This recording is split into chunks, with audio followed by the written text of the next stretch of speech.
Morning everyone, welcome to Learnology. उम्मीद है आप सभी लोगों का जो प्रिपरेशन है वो बहुत अच्छा चल रहा है। तो जैसे कि आप सभी लोगों को पता है कि अरिथमेटिक में हम लोग एसआई कर रहे हैं और एसआई का आज लास्ट क्लास है, थर्ड क्लास है आज, और आज ही लास्ट क्लास है। एसआई हम खत्म कर देंगे आज के क्लास में, और इसके बाद हम क्या करेंगे, नेक्स्ट क्लास से सीआई स्टार्ट करेंगे और साथ में कोऑर्डिनेट जैसे चल रहा था वैसे चलेगा। ठीक है, तो चलो, अगर नए हो तो चैनल पर सब्सक्राइब जरूर कर लेना और बेल आइकन भी प्रेस कर लेना। सीधे चलते हैं क्वेश्चन की तरफ। कुछ क्वेश्चन करके एसआई को आज खत्म करेंगे। तो देख लेते हैं पहला क्वेश्चन क्या है। देखो पहला क्वेश्चन में क्या बोल रहा है, out of a certain some of money, out of a certain some of money 1/3 is invested, out of a certain sum of money 1/3 is invested at 3%, 1/6 is invested at 6% and the rest at 8%. The annual income is ₹300, then the original sum is। एक question ऐसा last class में भी किया था, अगर नहीं देखा है तो लिंक इधर आई बटन में दिया हुआ है, यहाँ से तुम लोग देख सकते हो। अभी इस क्वेश्चन को हम लोग क्या करेंगे, हम लोग सीधा जो फ्रैक्शन बोल दिया गया है उसी के साथ जो परसेंटेज है उसको मल्टीप्लाई कर देंगे। 1/3 को कितने में रखा गया है, 3% में, प्लस क्या किया गया है 1/6 को कितने परसेंट में रखा गया है, 6% में, और प्लस द रेस्ट एट 8%। अभी रेस्ट निकाल लेंगे, कितना आएगा, रेस्ट निकाल लेंगे कितना आएगा, 1 से माइनस करेंगे 1/3 माइनस 1/6, अगर करेंगे तो कितना आ जाएगा, यहाँ पे 6 आ जाएगा।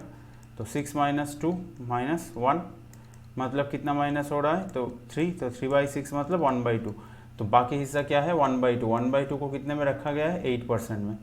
तो इसको अगर हम कैंसिल आउट करेंगे तो कितना मिलेगा, 1 +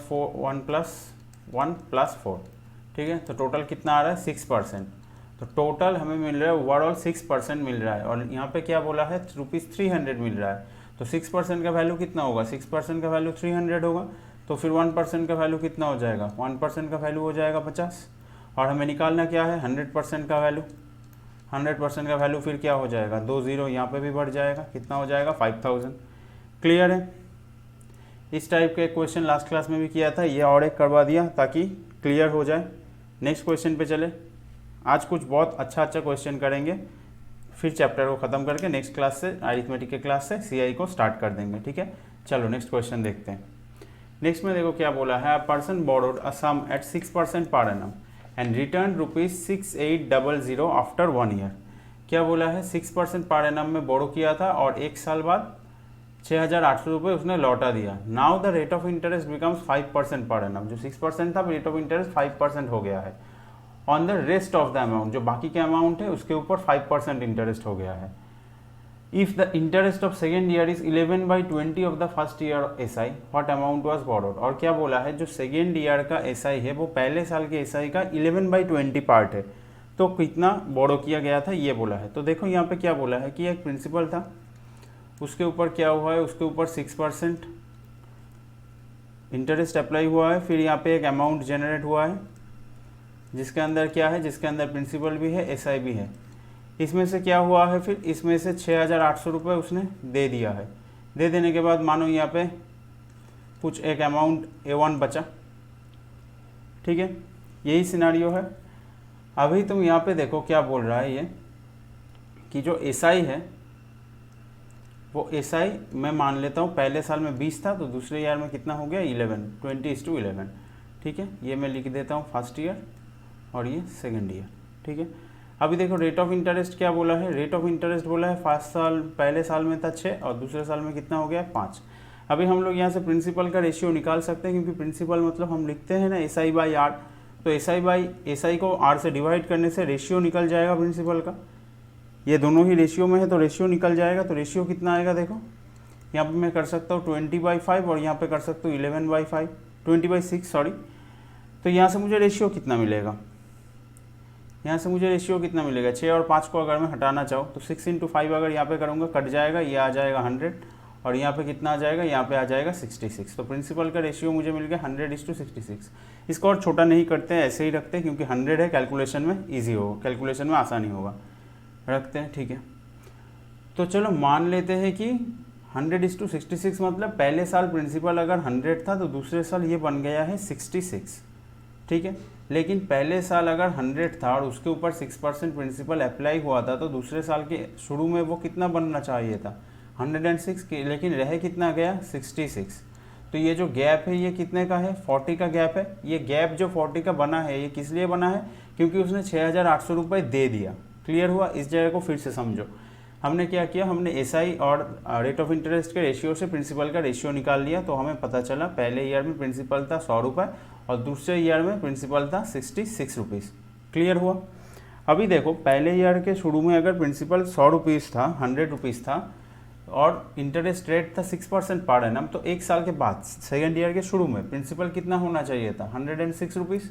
लेकिन वो कितना बन गया है, 66 रुपीज़। ये जो 40 रुपये कम हो गया है किसके लिए हुआ है, क्योंकि उसने 6,800 रुपये ऑलरेडी दे दिया है, इसके लिए 40 रुपये यहाँ पे रेशियो में कम लग रहा है। क्लियर है? तो मतलब मैं ये बोल सकता हूँ इस 40 का वैल्यू कितना है, 6,800। 40 का वैल्यू अगर 6,800 होगा तो यहाँ से तुम लोग बताओ एक का वैल्यू कितना होगा। 0 0 काट देंगे, इसको काटेंगे, कितना आएगा, 170। एक का वैल्यू आ जाएगा 170, तो फिर 100 का वैल्यू कितना हो जाएगा, तो अमाउंट निकल गया। यही प्रिंसिपल है, 17,000 रुपीज़ उसने लिया था। क्लियर है? अच्छे से समझ में आया होगा। फिर से एक बार बता देता हूँ कि क्या किया हम लोगों ने पहले देख लिया कि सिनेरियो क्या था, वो हमने देख लिया। ठीक है, उसके बाद हम लोगों ने क्या किया, फर्स्ट ईयर और सेकेंड ईयर का रेशियो जो बोला है वो देख लिया। एसआई का बोला था 20:11, रेट का बोला था 6:5। वहाँ से हमने प्रिंसिपल का निकाल लिया, रेशियो क्या हुआ 20/6 और 11/5 करके 100:66। ये हमें पता चल गया कि पहले साल के शुरू में प्रिंसिपल था 100, दूसरे साल के शुरू में प्रिंसिपल था 66। फिर मैंने वहाँ से देखा कि अगर 100 पे 6% इंटरेस्ट लगता तो प्रिंसिपल हो जाता 106, लेकिन वो रह गया सिर्फ 66। तो ये जो 40 का गैप है ये क्यों है, 40 जो कम हो गया है क्यों हुआ है, क्योंकि उसने 6,800 रुपये दे दिया। तो 40 का मतलब फिर 6,800 रुपये हुआ, फिर 100 का वैल्यू कितना होगा ये निकाल लिया।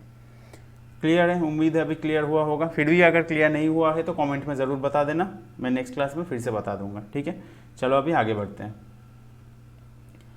देखो यहाँ पे क्या बोला है, certain sum is invested for T years, it amounts to ₹400 at 10% per annum, but when invested at 4% per annum it amounts to ₹200. Find T।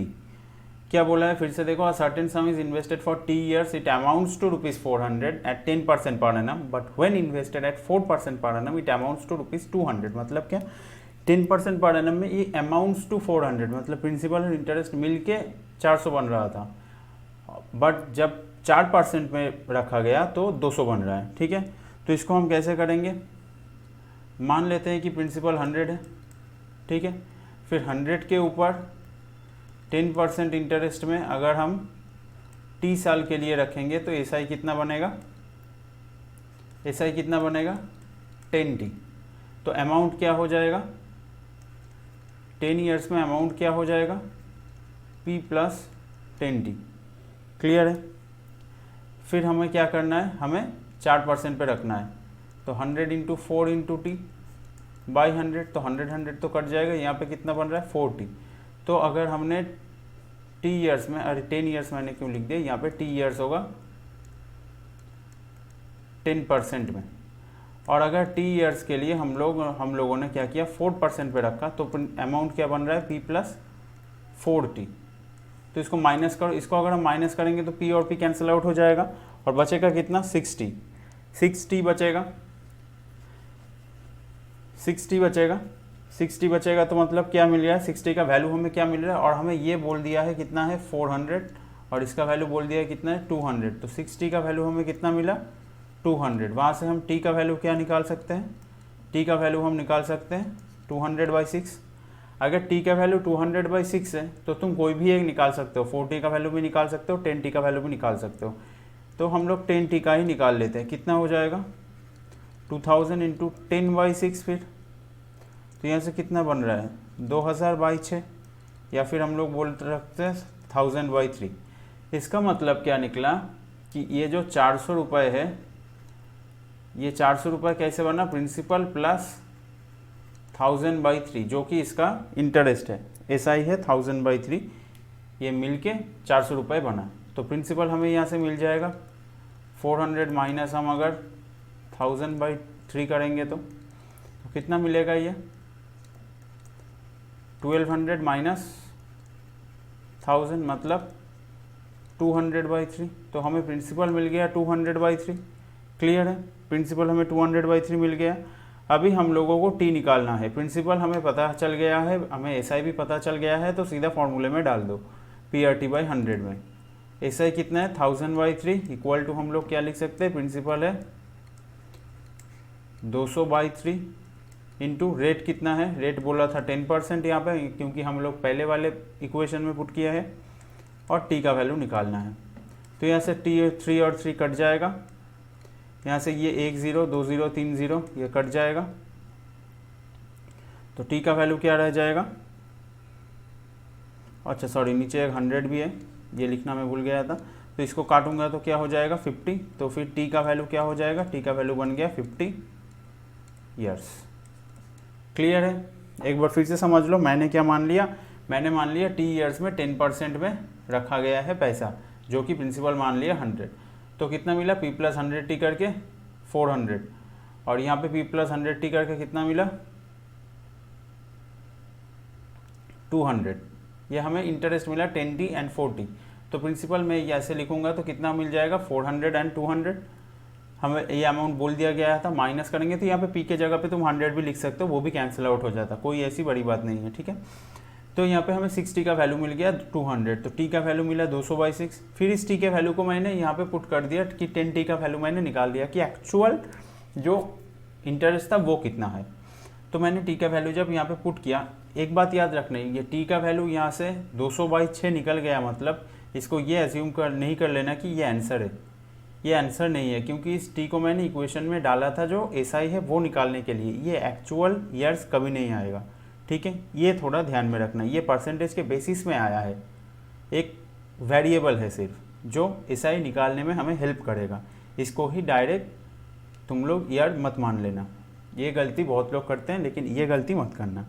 फिर हमने 10T का वैल्यू निकाल लिया, हमें SI मिल गया कितना 1000/3, फिर इसको हम 400 से डिवाइड कर 400 से सब्ट्रैक्ट कर दिए, तो हमें प्रिंसिपल मिल गया 200/3। अभी 200/3 प्रिंसिपल मिल गया है और 1000/3 SI मिल गया है, तो फॉर्मूले में डाल के हमने T निकाल लिया, T कितना निकला 50 ईयर्स, तो आंसर कितना बन गया 50 ईयर्स। क्लियर है, उम्मीद है क्लियर हुआ होगा, अगर कहीं पे भी डाउट है फिर कमेंट में पूछ लेना। नेक्स्ट क्वेश्चन पे चलते हैं। देखो यहाँ पे क्या बोला है, the SI in 12 years is ₹1500। What is the SI if the initial principal amount is increased by 10% and 25% respectively after every 4 years?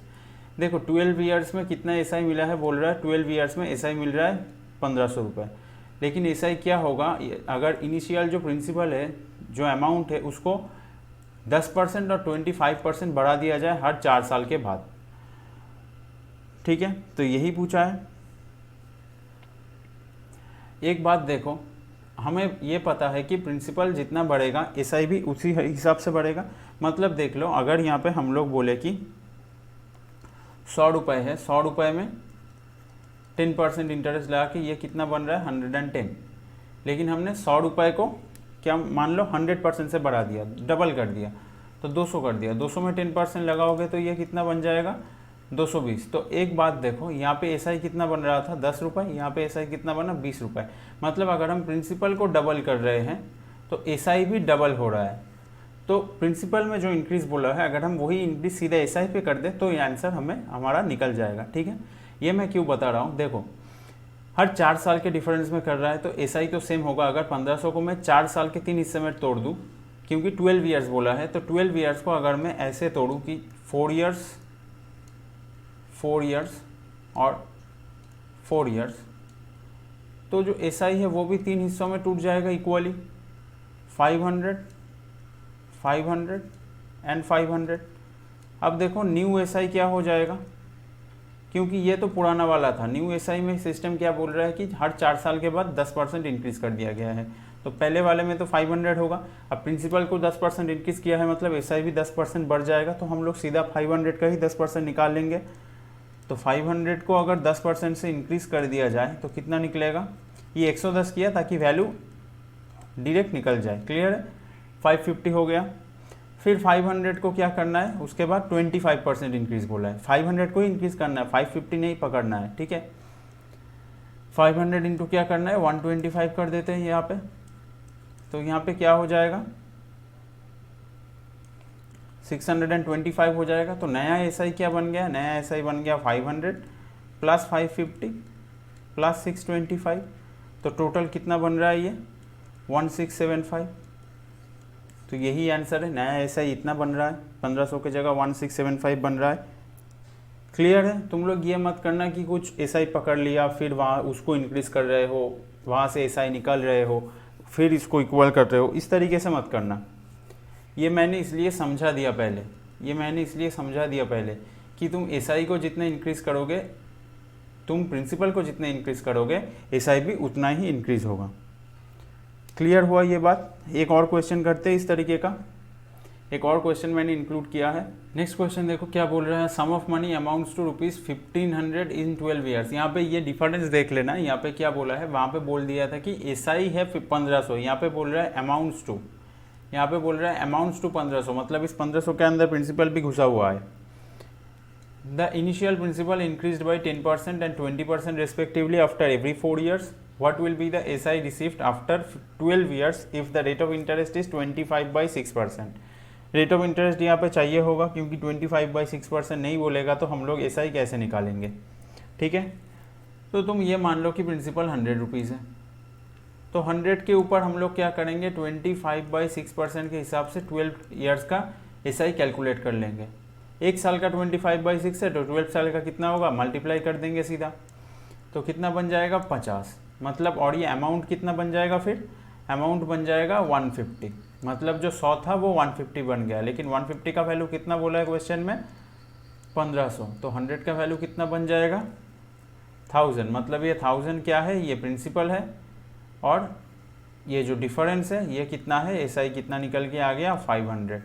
SI निकल गया। अभी हम लास्ट मैथ को जिस तरीके से किए थे उसी तरीके से करेंगे, लेकिन यहाँ पे 500 है, 3 से डिवाइड नहीं होगा, तो हमें क्या लिखना पड़ेगा, हमें लिखना पड़ेगा 500/3। तो 3 हिस्से कर लेंगे हम लोग 500/3 करके। फिर हम लोग क्या करेंगे, सीधा सीधा निकाल लेंगे, पहले वाले को तो ऐसे ही रहने देंगे। फिर हम लोग क्या करेंगे, 500/3 के ऊपर 10% लगा के देखेंगे कि कितना मिल रहा है। तो देखो यहाँ पे कितना मिल रहा है, 50/3 इंटरेस्ट मिल रहा है। क्लियर है।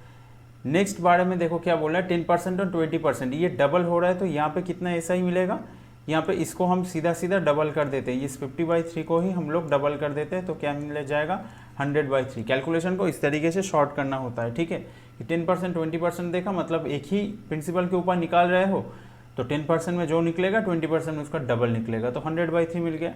तो इतना हमें एसआई ज़्यादा मिला है, तो अगर हम इन दोनों को ऐड कर देंगे 50/3 और 100/3 को, तो हमें क्या मिल जाएगा, 3 ऊपर में क्या मिल जाएगा 150, ये कट जाएगा 50 हो जाएगा। मतलब 50 रुपये हमें प्रिंसिपल इंटरेस्ट ज़्यादा मिल जाएगा। एसआई जो है वो 50 रुपये ज़्यादा मिलेगा पहले वाले केस से। तो पहले वाले केस में कितना मिल रहा था, पहले वाले केस में टोटल जो एसआई है वो कितना मिल रहा था 500, उससे 50 ज़्यादा मिलेगा तो कितना बन जाएगा, अभी 550 बन जाएगा। और तुम्हें क्या मिला है, what will be the SI received after 12 years if the rate of interest है। तो रेट ऑफ इंटरेस्ट क्या मिल रहा है 550। तो हमें यही आंसर बन गया हमारा कि 550 इज द आंसर। क्लियर है। तो नया जो, अगर यहाँ से तुम्हें यह भी पूछता कि अगर इस तरीके से इंक्रीज किया जाए तो अमाउंट क्या होता, फिर अमाउंट क्या होता, तो हम क्या करते, तब हम 1500 के साथ ऐड कर देते, 1500 के साथ हम 50 ऐड कर देते कि 50 बढ़ जाएगा, 1550 हो जाएगा ये। और अगर यहाँ पे हमें पूछा है एसआई रिसीव्ड कितना एसआई मिलेगा तुमको, तो पहले हमको 500 मिल रहा था, अभी 550 मिलेगा, ऐड कर दिया। क्लियर है। दो बार दिखा दिया इस तरीके का क्वेश्चन, 2 मैथ इस तरीके के ये जो टाइप है इसके ऊपर सॉल्व करा दिया। फिर भी अगर कहीं पे डाउट रहे तो कमेंट में ज़रूर बताना। चलो आगे देखते हैं। यहाँ पे देखो क्या बोला है, Meera borrowed ₹3,500 from a bank and returned ₹1,500 after 3 years. After 5 years from starting, she returned ₹2,725 and settled her account. What was the rate of interest? यहाँ पे क्या बोला है तुमको कि उसने 3,500 रुपीज़ उसने लिया था उधार।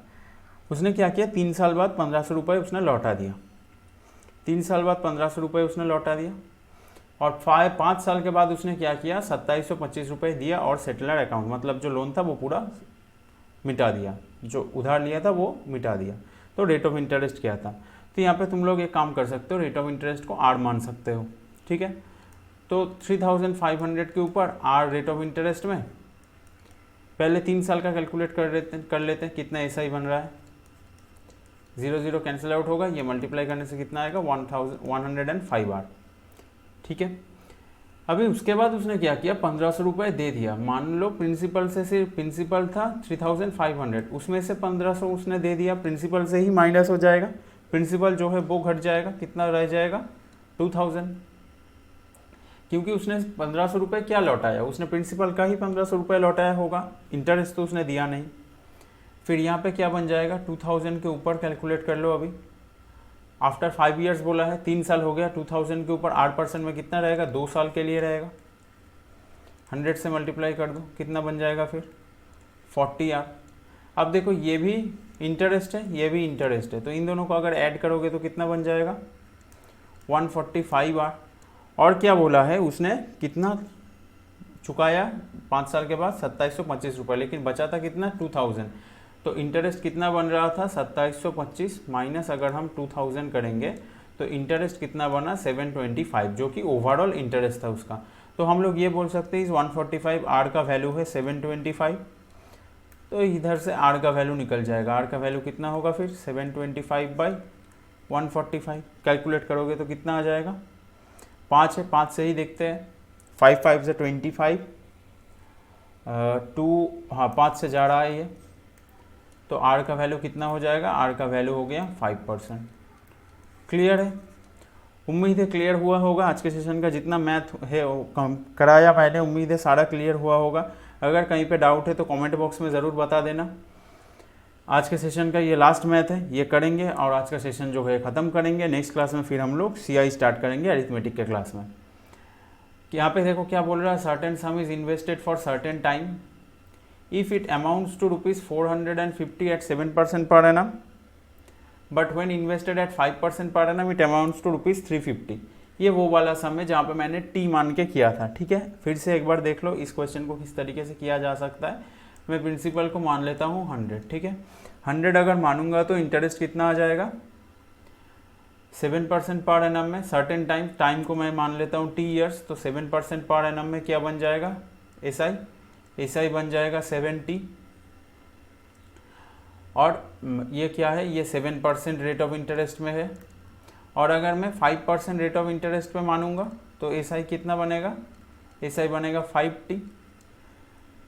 यहाँ पे देखो मतलब 70 p + 70 का वैल्यू हमें कितना बोल दिया गया है 450, और p + 5t का वैल्यू कितना बोला है 350। तो यहाँ से हम लोग माइनस कर सकते हैं, माइनस करेंगे तो 2t का वैल्यू हमें कितना मिल जाएगा, 2t का वैल्यू हमें कितना मिल जाएगा 100। फिर t का वैल्यू कितना होगा, t का वैल्यू होगा 50। t का वैल्यू अगर 50 होगा तो 7t का वैल्यू कितना हो जाएगा, 7t का वैल्यू फिर कितना हो जाएगा 7 × 50 दैट इज़ 350। 350 बन गया वैल्यू। तो फिर प्रिंसिपल का वैल्यू क्या होगा, प्रिंसिपल कितना बन जाएगा 450 - 350, 450 - 350 बन जाएगा, क्योंकि यहाँ पे 450 बन रहा था प्रिंसिपल और इंटरेस्ट मिला के, उसमें से 350 को माइनस कर देंगे इंटरेस्ट को, तो प्रिंसिपल मिल जाएगा। प्रिंसिपल बन गया इसका 100।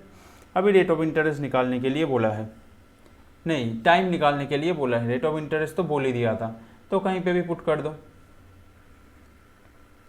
450 नहीं, इंटरेस्ट कितना मिला है 350 इक्वल्स टू रख दो यहाँ पे प्रिंसिपल 100, रेट रख दो 7%, टाइम नहीं पता, और यहाँ पे 100 रख दो, तो 100 और 100 तो कट जाएगा, ये 7 से काट के कितना होगा 50।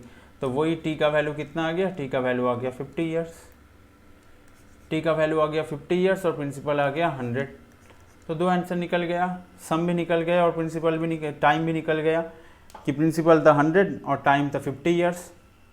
उम्मीद है आज का सेशन तुम लोगों को अच्छा लगा होगा, जितना मैथ कराया सब समझ में आया होगा। अगर समझ में ना आए तो कमेंट में ज़रूर बताना, पूछ लेना जहाँ पे भी डाउट है। तो आज का सेशन जो है वो यहीं पे ख़त्म करते हैं। एसआई अभी पूरा ख़त्म नहीं हुआ है क्योंकि इंस्टॉलमेंट बाकी है, लेकिन इंस्टॉलमेंट करने से पहले हम लोग सीआई कर लेंगे, उसके बाद इंस्टॉलमेंट को अलग से करेंगे। जो एसआई रिलेटेड इंस्टॉलमेंट है वो भी करेंगे, सीआई रिलेटेड इंस्टॉलमेंट है वो भी करेंगे। ठीक है, तो आज का क्लास यहीं पे ख़त्म करते हैं। Thank you and bye bye.